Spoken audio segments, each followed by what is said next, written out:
Officer Luke Bennett thought it would be just another bitterly cold night patrolling the quiet streets of Willow Creek. The kind of night where the snow crunches under your boots and the wind cuts through your coat like thin steel. He had driven the same empty roads countless times, watching dim streetlights flicker over frozen sidewalks, expecting nothing out of the ordinary. But then, under the weak glow of a single street lamp on Main Street, something caught his eye. A small figure standing alone, shivering, holding a sign scrawled in thick marker. Dog for sale, $2. Beside the boy stood an old German shepherd, his sable and silver fur dusted with snow, his ears sharp and upright despite the bitter cold. His eyes were intense, almost fierce, the kind that had seen far too much for his age, and yet he stood calmly, guarding the boy as if nothing else in the world mattered. The boy's small hands clutched the cardboard like it was a lifeline, knuckles white, his tiny frame shaking against the winter wind. Luke felt his chest tighten as he stepped out of his patrol SUV, boots crunching through the snow. Up close, the boy looked smaller than he had from the road. He couldn't have been more than 9 years old. His hoodie hung loose over him, the sleeves dragging past his hands, and his jeans were soaked at the cuffs. The sneakers on his feet were old and frayed, far too large, barely holding together. Luke knelt down to meet him at eye level. "What's your name, son?" The boy's green eyes lifted to meet him for the first time. "Toby," he whispered. "I'm Officer Bennett," Luke said gently, his voice steady but warm. "You out here all alone?" Toby's fingers tightened on the sign, a tiny shrug the only answer. Luke's gaze moved to the dog. "And this your partner?" The boy nodded, eyes flickering with the smallest trace of pride. "Atlas?" he said softly. "Mom gave him to me when I turned 4. Luke's chest tightened further. He forced a calm breath. "Where's your mom now?" Toby didn't answer. His silence said more than words ever could. Luke softened his voice, careful not to push him too hard. "Why are you trying to sell him?" Toby swallowed hard. "My stepdad, he said if I don't get money for food, he's going to throw Atlas out. Or worse." Luke clenched his jaw, staring at the boy. "Where's your stepdad now?" "At home," Toby whispered. "Probably drunk." Luke glanced at Atlas. The dog hadn't flinched or moved. He simply stared at him with deep, intelligent eyes, alert and loyal, a quiet protector who seemed to understand every word. Luke reached into his pocket and pulled out his wallet, counting 2 single-dollar bills. He placed them carefully in Toby's hands. "For the dog?" the boy asked, disbelief flickering across his face. "Not exactly," Luke said softly. "I just want to make sure he stays with you. But first, both of you are coming with me." Toby's eyes widened, panic rising. "I didn't do anything wrong." "No, son," Luke said firmly, kneeling beside him. "You did everything right. Now let me help." He opened the back door of the patrol cruiser. Atlas didn't move until Toby gave him a soft pat on the shoulder. Then the old shepherd rose, dignified and steady, snow melting from his thick paws, as he followed his young friend. Toby slid into the back seat, Atlas curling around him protectively like a living shield. Luke started the engine, the heater, beginning to chase away the cold, and took one last glance at them in the rearview mirror. Something had begun tonight in Willow Creek. Something quiet but important, even if the rest of the town had gone to sleep. By the time the pale morning light touched the town, Luke had parked at the precinct, the chill clinging to the streets, and a thin mist swirling around the tires of the patrol car. Inside, the air was warmer, but heavy with unspoken weight. Luke led Toby through the narrow hallways of the station, Atlas walking beside him, head high, ears twitching at every sound. Toby's hand never left the dog's collar. In the break room, Luke set a bowl of water for Atlas and microwaved a cup of oatmeal for Toby. "Ever had maple brown sugar?" he asked. Toby nodded silently, eyes fixed on the steam curling from the bowl. Luke sat beside him. "You don't have to say anything yet," he murmured, "but I need to make sure you're safe. That means a doctor's visit, all right?"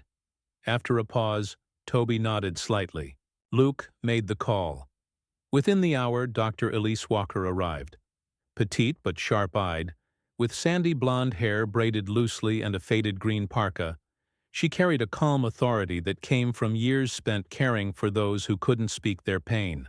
She knelt first beside Atlas, murmuring gentle words. Atlas tilted his head and sniffed her hand, standing alert but relaxed. She examined him carefully. Underweight, hips stiff, belly thin, fur patchy in places from sleeping on cold ground. Then Elise knelt beside Toby. "Hi there," she said softly, meeting his gaze. "I just need to check a few things to make sure you're safe." Toby hesitated but looked to Luke for reassurance. Luke gave a small nod. "She's here to help," he said quietly. With some caution, Toby allowed her to examine him. What Elise discovered made her pause. Faint yellowing bruises on both arms, small finger-shaped marks near the wrists, a healing cut behind the ear, sensitivity across the ribs.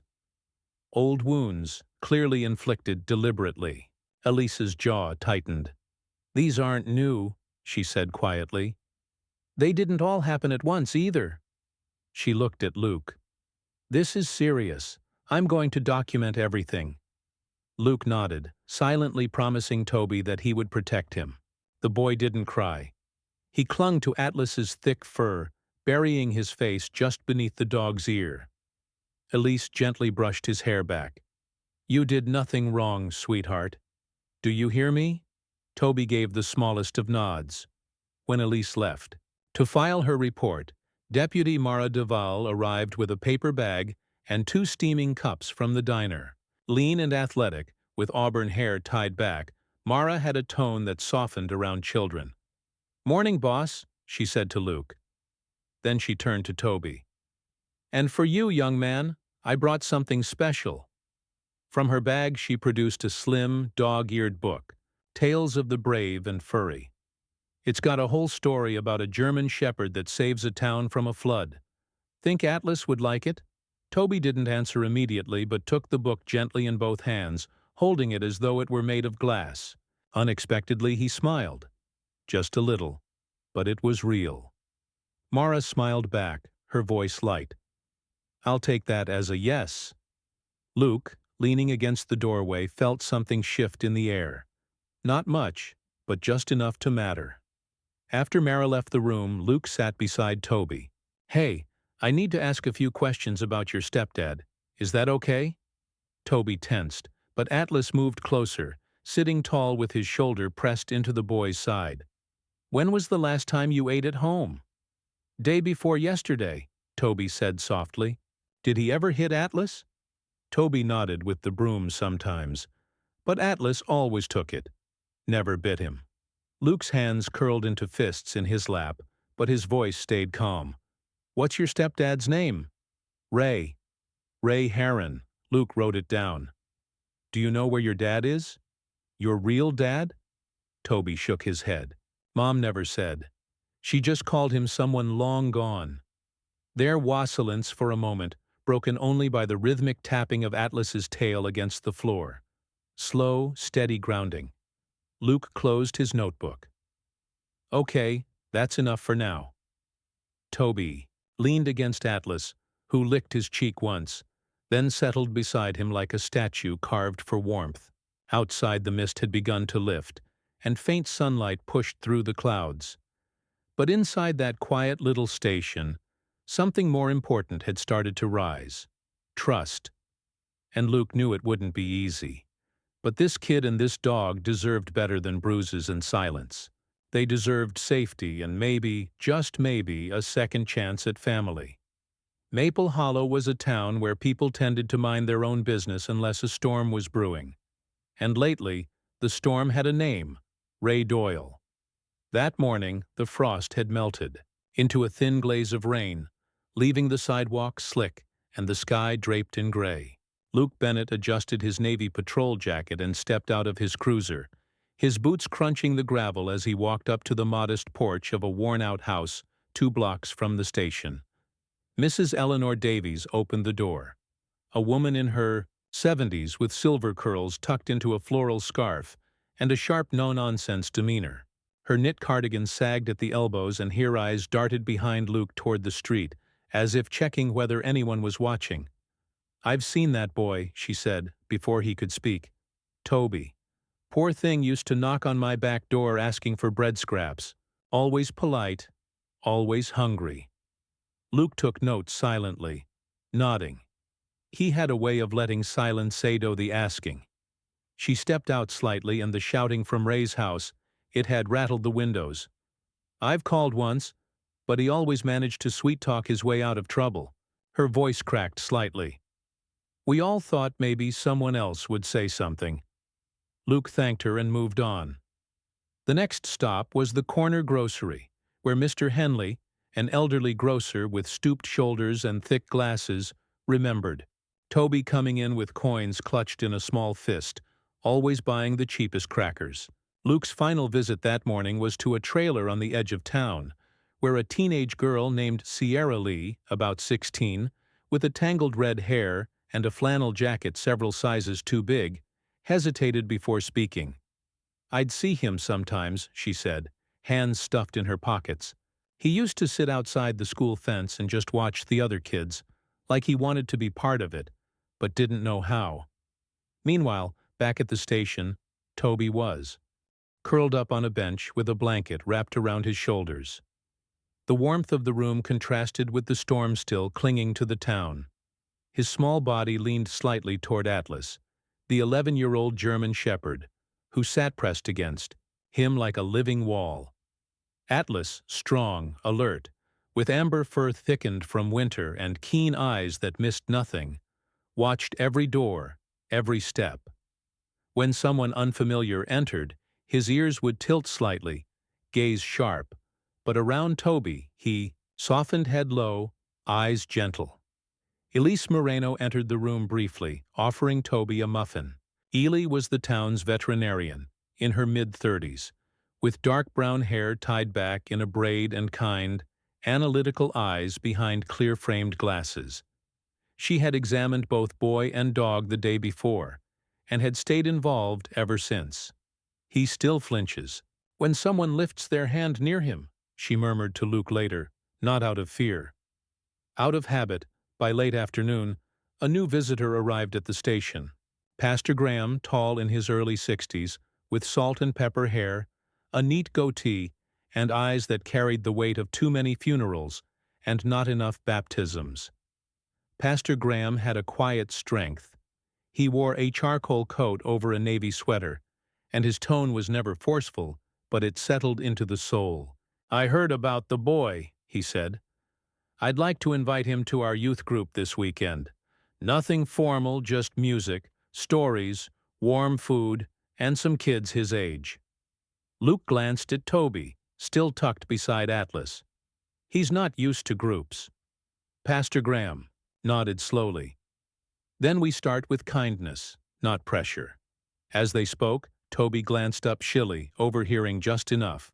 Atlas nudged him gently with his nose, and the boy's hand reached to scratch the dog's fur without thinking. Later that evening, Luke offered to walk Toby home to the temporary foster care placement arranged through the station. The boy hesitated. Can Atlas come?" he whispered. Luke's response was instant. "He's not going anywhere without you." As they walked through the light drizzle, Toby holding on to the dog's leash, a strange calm settled over the streets. Each time a car passed or someone raised their voice, Atlas's body would stiffen slightly, placing himself between Toby and the source. It wasn't just protection. It was declaration. This boy wasn't alone anymore. And as the three of them disappeared, down the fog-wrapped sidewalk, a curtain shifted from a window across the street. Eleanor Davies, with her hands clasped near her chest, whispered to herself, "Thank the Lord someone finally did something." The morning sky over Maple Hollow was washed in pale gray, a soft drizzle misting the quiet streets. At the local police station, a small brick building nestled between the diner and the post office. The scent of damp paper and stale coffee lingered in the air. Inside, Luke sat at his desk, reviewing old reports with tired eyes. Atlas lay curled near Toby's feet in the corner of the room, his head resting on his front paws, but his eyes ever watchful. Toby, thin and pale, sat quietly with a worn blanket draped over his shoulders, leafing through a comic book Mara had brought earlier. His small fingers trembled slightly, and the healing bruise beneath his eyes still hinted at a pain not yet fully spoken. Every so often he'd glance at Atlas and reach out to touch the thick fur along the dog's back. Atlas didn't move, but his tail thumped once in silent understanding. The peace shattered abruptly when the front door burst open. Rain and the sharp smell of alcohol entered with Rye, a man in his late 40s with a wide, heavy build, unshaven jaw, and bloodshot eyes that darted wildly around the room. His stained flannel shirt clung to his damp skin, and their reek of whiskey hit Luke like a punch. "Where's my boy?" Rye bellowed, slamming the door shut behind him. "I know you've got him here." Luke stood slowly. "Rye, you're intoxicated. This isn't the way to handle anything. You need to calm down." "I am calm," Ray snarled, staggering forward. His boots scraped across the tile. "You think you can take my kid? You think you've got that right?" Atlas stood, ears high, muscles tense. Ray's eyes locked onto the boy. "Toby!" he barked. "You come here right now!" The child froze. His hand dropped from the page. Fear returned to his face in an instant. Ray took 2 lurching steps toward him, but he never made it any farther. With a guttural growl that seemed to come from deep within his chest, Atlas moved like lightning. He darted forward, placing himself squarely between Rye and Toby, teeth bared, tail rigid, every inch of him a shield. The deep rumble of his growl echoed through the station. Rye flinched, stumbling back. "Call off that damn mutt." Luke didn't flinch. He reached for the handcuffs clipped to his belt. "Raymond Greaves, you're under arrest for disorderly conduct and attempting to intimidate a minor. Turn around. You can't do this." "He's my blood," Ray shouted, but his steps were uneven, his breath heavy. "I have eyewitness testimony, medical records, and a dog who just proved more fatherly than you've ever been," Luke said, voice calm but resolute.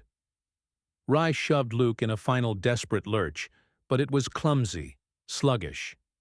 In one practiced motion, Luke twisted his arm behind his back and cuffed him, ignoring the string of slurred curses that followed. "You'll pay for this, Hart," Ray spat as he was led out. "That brat ain't nothing but trouble." Luke didn't respond. He just glanced toward Toby, who sat frozen, knees pulled to his chest.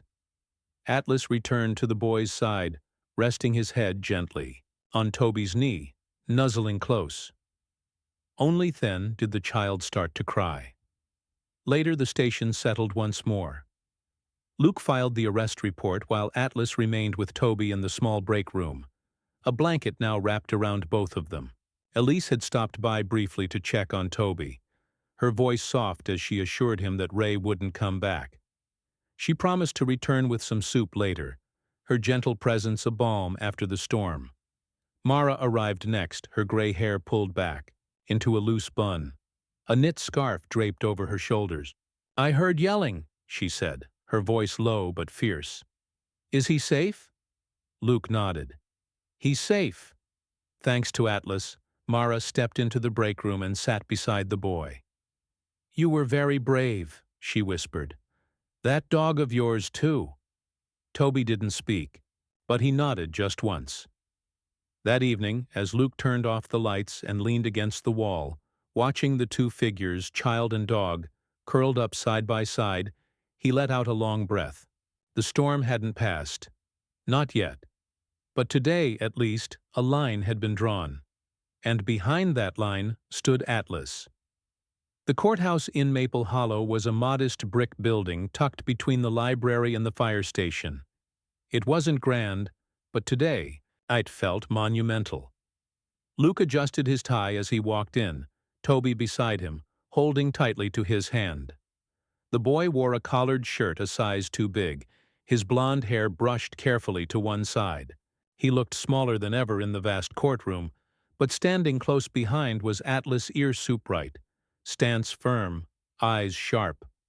The courtroom buzzed with whispers as people filtered in.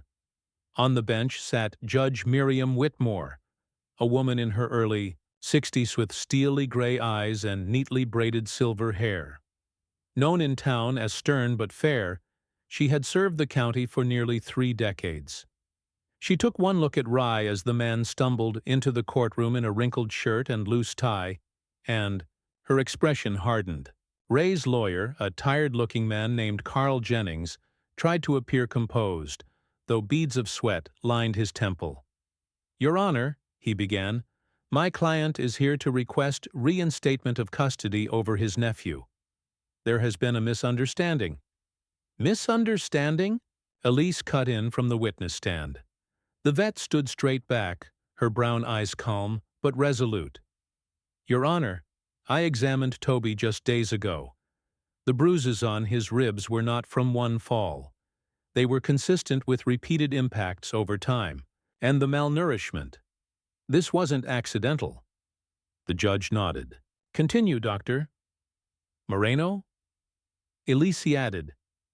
"The dog Atlas showed signs of emotional stress when placed near Ray. It's not definitive proof, but it's telling. And Toby?" She glanced toward the boy. "Toby hasn't spoken to anyone but the dog since arriving at the station, except when Mr. Bennett is near a middle-aged woman with short graying curls and a floral blouse stepped into the witness box next. I'm Judith Mayfield. I live 2 houses down. I saw Toby knocking on neighbors' doors more than once asking for food. We thought Ray was going through a rough patch, but she shook her head. That boy was raising himself. Another neighbor testified, then a third. One mentioned hearing shouting through the thin walls. Another admitted seeing Ray throw a bottle across his porch in anger. Ray, seated beside his lawyer, was fidgeting, his jaw clenched. "They're lying," he muttered under his breath. "All of them." Then came the moment no one expected. The judge looked at Luke. "Sheriff Bennett, is the child willing to speak?"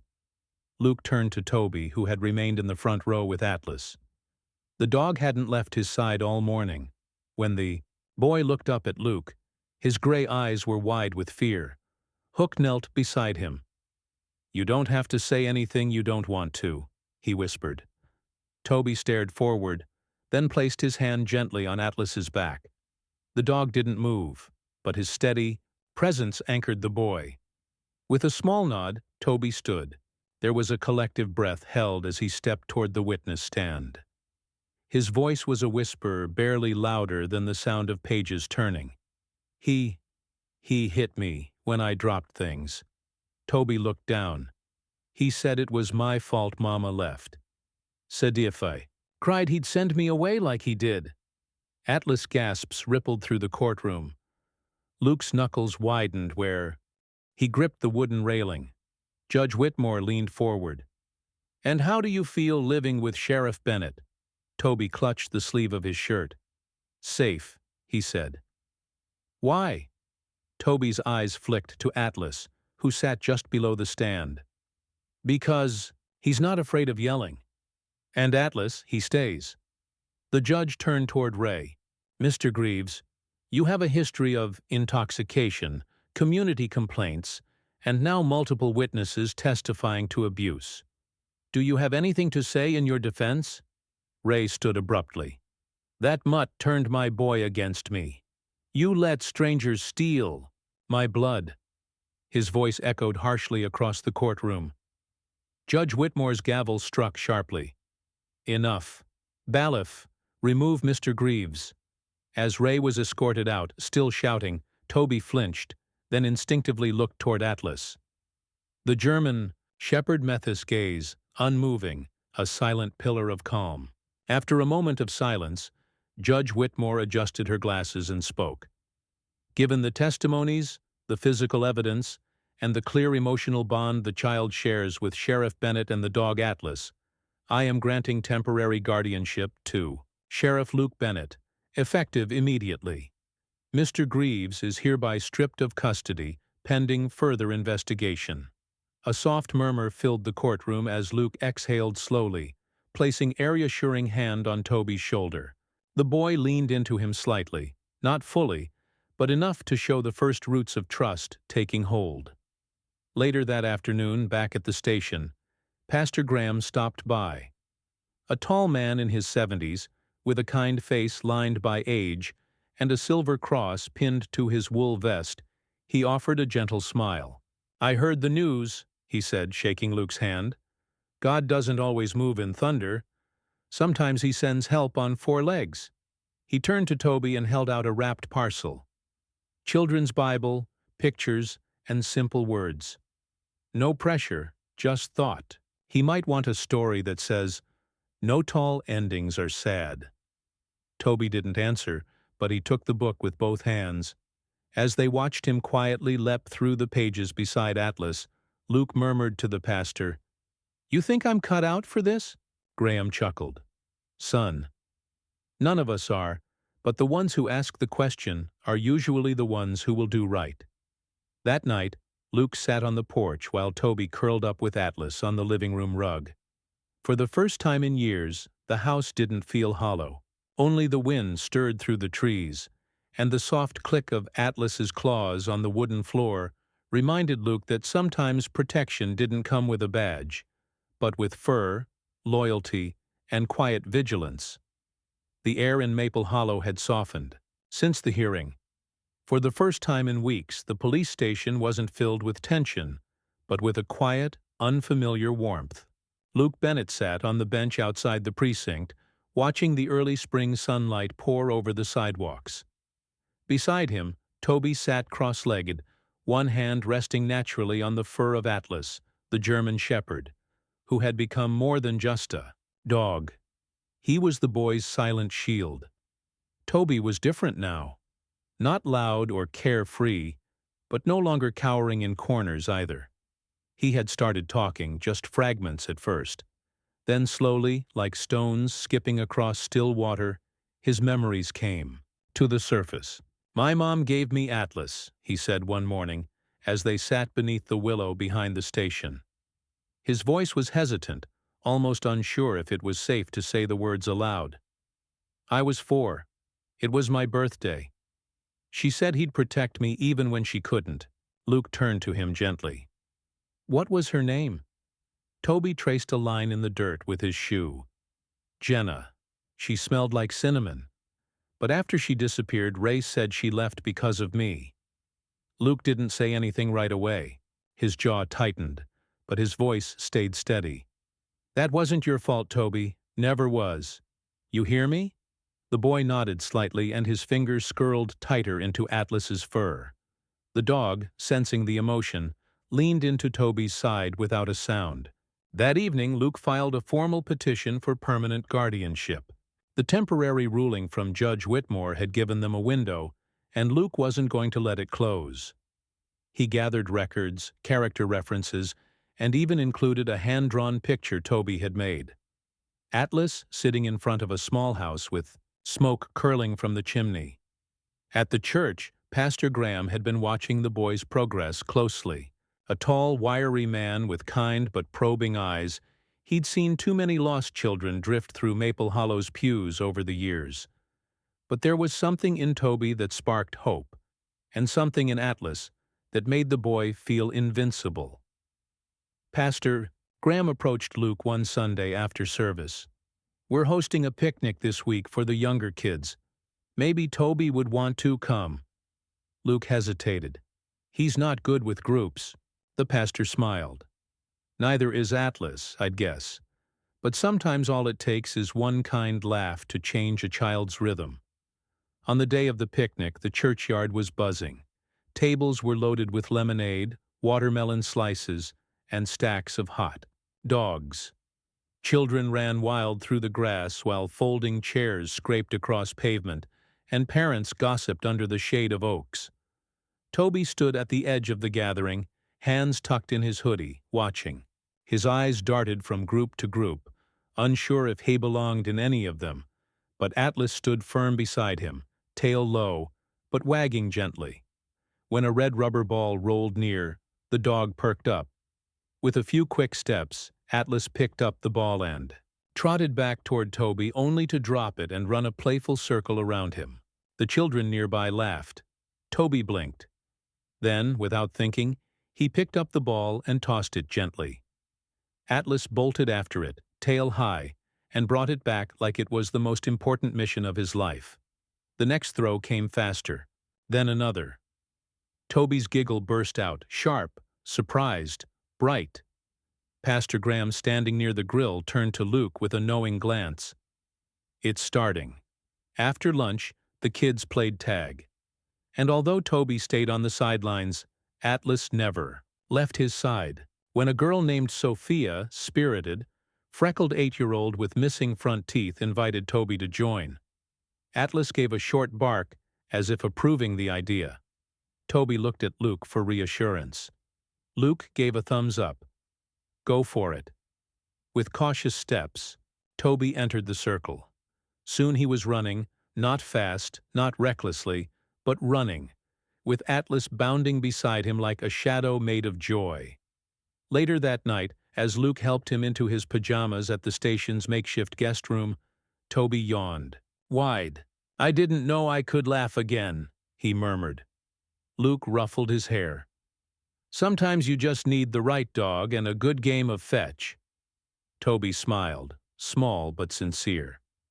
In the quiet after lights out, Luke sat in his office looking over the guardianship papers again. The boy had a long way to go, but trust was being built, brick by careful brick, with a dog's steady gaze and the gentleness of a world beginning to right itself. He leaned back and whispered to the empty room, We're getting there, kiddo. From the hallway, a soft thump of paws padded closer. Atlas poked his head in, then lay beside the office door, one ear alert, the other slightly bent from age, as if he, too, was standing guard over the path being laid. They weren't a complete family yet, but for the first time in years, the shape of something whole was beginning to form. The morning mist still clung to the rolling hills of Maple Hollow as Luke pulled into the gravel parking lot of the K9 training facility. It was a modest center on the edge of town, surrounded by open fields, obstacle courses, and rows of agility equipment painted in faded red and blue. Luke stepped out of the cruiser and opened the back door. Atlas, the aging German shepherd, leapt out with surprising grace for his 10 years. His sable coat streaked with silver, catching the light. His bent left ear twitched. Ash scanned the area, tail swaying steadily, alert but calm. Toby clambered out from the passenger seat, his blue hoodie tucked into his jeans, eyes wide with a mix of nervousness and pride. "Do you think they'll like him?" he whispered, clutching the strap of his small backpack. Luke smiled and gave his shoulder a reassuring squeeze. "They're not here to like him, Toby. They're here to see what he's still capable of." Inside the center, they were greeted by Travis Heron, a lean, non-nonsense man in his early 50s, with cropped gray hair, sun-baked skin, and sharp, brown eyes. A former military K9 handler, Travis carried himself with a quiet authority. His dark green tactical vest bore a patch that read, "Trainer Harlan." He shook Luke's hand firmly, then knelt to eye level with Atlas, observing the dog's posture, reaction time, and muscle tone. "You've got a smart one here," Travis muttered, running a hand along Atlas's spine. "Old, sure, but look at those eyes. He remembers everything." Atlas stood still under the touch, then lifted his paw without being asked, a gesture from training long. "Passed." Travis raised an eyebrow and chuckled. "I'll be damned." The first test was basic obedience. Travis barked short commands. Sit, stay, down. Atlas obeyed each one without hesitation. His ears remained perked, and even the scar on his hind leg didn't seem to slow his responses. Toby stood behind the fence, clutching the wire tightly, face beaming. Then came scent work. Travis led Atlas to the scent training field where several metal containers were laid out. One of them held a small metal key unmarked and scented with oil. Travis handed Luke a cloth with the scent on it. Luke held it out, and Atlas sniffed it intently. "Let's see what that nose remembers," Travis said quietly. Atlas moved forward slowly, tail still, ears twitching. Hez sniffed one container, then another, pausing, then moving on. Finally, he stopped before the third one, sat down, and tapped it gently with his paw. "Correct," Travis called. "That's the one." Toby let out a whoop of joy and ran up to the fence. "That's my dog," he shouted, jumping in place. Atlas turned, tail wagging. Travis gave a low whistle. "He's got tracking, memory sharper than some of our rookies. No hesitation. That's not just instinct. That's training reinforced by bond." As the day wore on, Travis tested Atlas on agility. Low hurdles, tunnels, a narrow beam. While he wasn't as fast as the young dogs, he was precise. He moved with purpose, like a soldier who had done it all before and knew when to conserve energy. At one point, Toby was allowed onto the field. Travis gave him a tennis ball and nodded. "Let's see how he does with the one he trusts most." Toby raised the ball high, then tossed it across the field. Atlas dashed after it, ignoring distractions, whistles, fake gunshots, even a mechanical rabbit used to lure younger dogs off track. He retrieved the ball, trotted back, and dropped it into Toby's waiting hands. Travis stood with arms crossed, nodding slowly. He's earned it. Luke tilted his head. "Earned what?" "A badge. Not for patrol. Not anymore. But we give honorary titles to retired service dogs who still meet the standards. Community engagement, school visits, therapy support. He's ready." Toby's eyes lit up. "Does that mean it laces like a real officer, as real as they come?" Travis said. "You'd be surprised how many kids listen better when there's a dog with a badge in the room." Later that afternoon, in a small ceremony near the training yard, Travis presented a blue nylon collar with a silver medallion. Engraved on it were the words, "Honorary K9, Guardian Atlas." Toby carefully removed Atlas's worn leather collar and replaced it with the new one, his hands trembling slightly. "You earned this," he whispered to the dog. Atlas licked his hand gently and leaned into him as if understanding the weight of the moment. Travis gave them a parting gift, a chew toy shaped like a police badge, and shook Luke's hand one last time. "You brought back a warrior. Let him do what he does best. Protect." As they drove home, Toby sat in the back seat beside Atlas, one hand resting on his back. "Do you think Mom would be proud?" he asked suddenly. Luke glanced at him in the rearview mirror. "I know she would." Atlas let out a contented huff and rested his head on Toby's lap, eyes closing slowly as the sun dipped behind the hills. The courtroom smelled of old wood and coffee, and the rain outside tapped gently against the stained windows of Willow County Courthouse.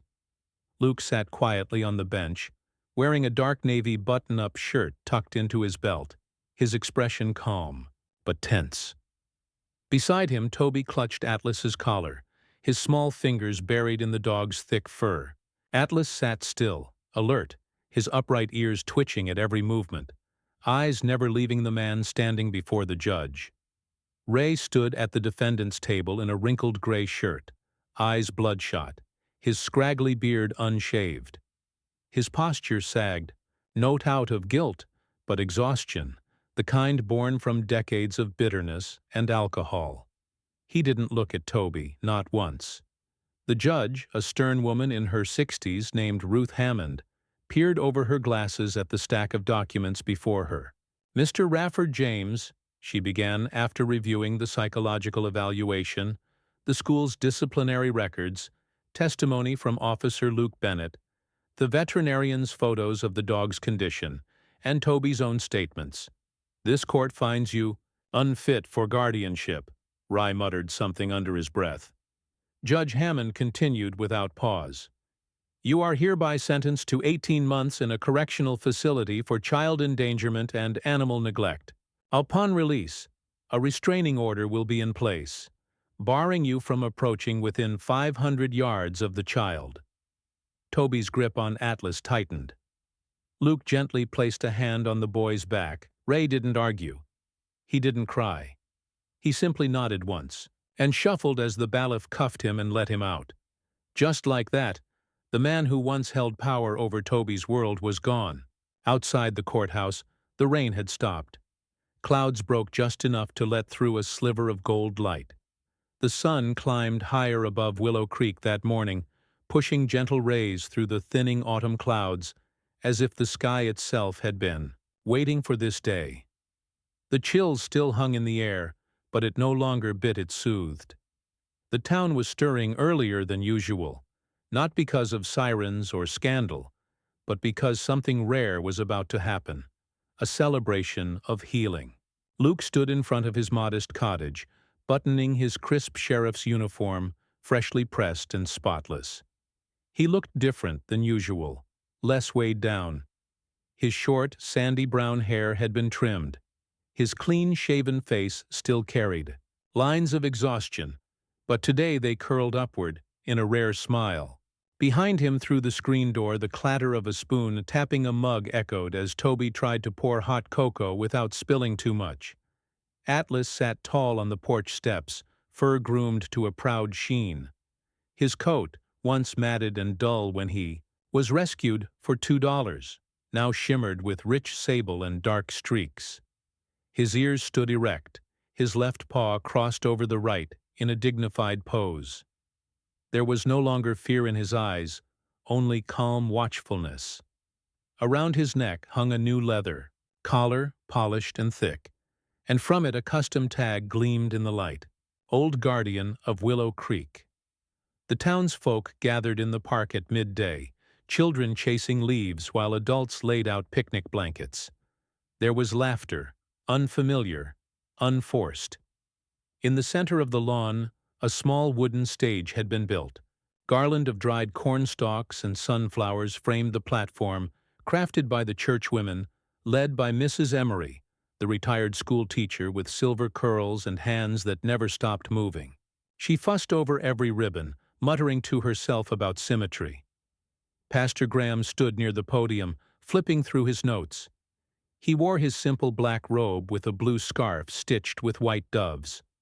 His voice, usually used for Sunday sermons, would today speak not of sin or salvation, but of belonging. Toby stepped onto the stage wearing a blazer a size too big, the sleeves nearly hiding his hands. He walked beside Luke, clutching his new birth certificate. His blonde hair was neatly combed, his cheeks pink with nervous pride. Behind them, Atlas climbed the stage steps on command and sat beside Toby, ever steady. Pastor Graham began, his voice calm and warm. Today we do something rare. We mark a beginning, not an end. A boy who once had no one, now has a father. A dog once forgotten now leads us, and a town that once looked the other way now stands together. He turned to Luke.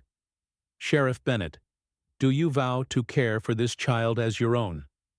To protect, guide, and love him? Luke placed a hand on Toby's shoulder and said simply, I do. Then he knelt to eye level with the boy. And Toby, do you choose to call this man your dad? Toby nodded, eyes glassy, then whispered, Yeah, he's my real dad now. The crowd erupted in applause, but it was Atlas who drew every eye next. On cue he stood, took 3 measured steps forward, and let out a single bark, not loud, not fearful, but strong. His tail held level, his posture noble. For a moment, silence returned. Then came the clapping again, this time louder, and someone in the crowd shouted, That dog's got more honor than half this town. Later, as the crowd dispersed, Mrs. Emery approached with a wooden plaque wrapped in brown cloth. Her hands shook slightly as she unwrapped it and passed it to Toby. I made this for you, sweetheart, she said, her voice growly. A home needs its name. The plaque was simple: Bennett and Atlas and Toby home. The letters were hand-carved, painted, in deep green, and varnished until they caught the light. That evening, just as the sun dipped low and painted the sky in streaks of pink and gold, Luke helped Toby mount the sign beside the front steps.